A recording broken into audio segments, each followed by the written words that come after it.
अली और जैनब ने सुबह जल्दी ही गांव छोड़ने का फैसला किया। वे घने जंगल में प्रवेश कर गए, जहां पेड़ों की ऊंचाई और गहन शांति ने उन्हें भयभीत कर दिया। लेकिन उन्होंने हार नहीं मानी और आगे बढ़ते रहे। थोड़ी देर बाद वे एक बड़े और रहस्यमय महल के सामने खड़े थे। किले की दीवारें पुरानी थीं और जगह जगह से टूटी हुई थीं। दरवाजे पर एक बड़ा सा ताला लगा था, जिस पर अजीब चिन्ह अंकित थे। अली ने पत्थर उठाया और ताला तोड़ने की कोशिश की, लेकिन अचानक दरवाजा अपने आप खुल गया। जैसे ही वे दरवाजे से अंदर पहुंचे, वे एक विशाल हॉल में पहुंचे जो हर जगह जादुई वस्तुओं से भरा हुआ था। अचानक एक जोरदार और धीमी हंसी गूंजी। एक लंबा काला लबादा पहने हुए चुड़ैल उनके सामने प्रकट हुई। उसकी आंखें चमक रही थीं और उसके हाथ में एक जादू की छड़ी थी। चुड़ैल गुस्से से चिल्लाने लगी, तुम लोग यहाँ कैसे आए? यहाँ से चले जाओ, नहीं तो मैं तुम्हें सजा दूंगी। लेकिन अली और जैनब ने हार नहीं मानी। जैनब ने चुड़ैल से कहा, हम तुम्हारे जादू से नहीं डरते।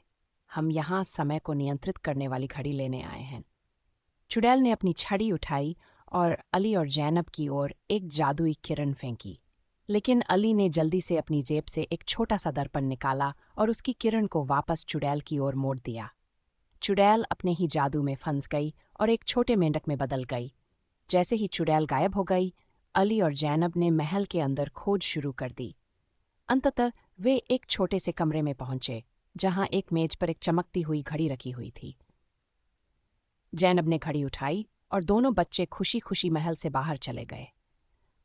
अली और जैनब घड़ी लेकर गांव लौट आए। गांव वालों ने उनका नायक की तरह स्वागत किया। अब चुड़ैल का डर खत्म हो गया था और गांव में शांति और सन्नाटा लौट आया था। अली और जैनब ने घड़ी को गांव के मुख्य चौराहे पर रखा ताकि हर कोई इसकी शक्ति का लाभ उठा सके। अब गांव वाले जादू टोने के भय से मुक्त हो गए और उन्होंने एक नया युग शुरू किया। अली और जैनब की बहादुरी ने गांव को जादू टोने के डर से मुक्त कर दिया। अब वे दोनों गांव के नायक थे और उनकी कहानी हमेशा के लिए गांव के इतिहास का हिस्सा बन गई। ये कहानी और चित्र बच्चों के लिए एक रोमांचक और गतिशील साहसिक अनुभव प्रस्तुत करते हैं, जिनमें प्रत्येक दृश्य का स्पष्ट और विस्तार से वर्णन किया गया है।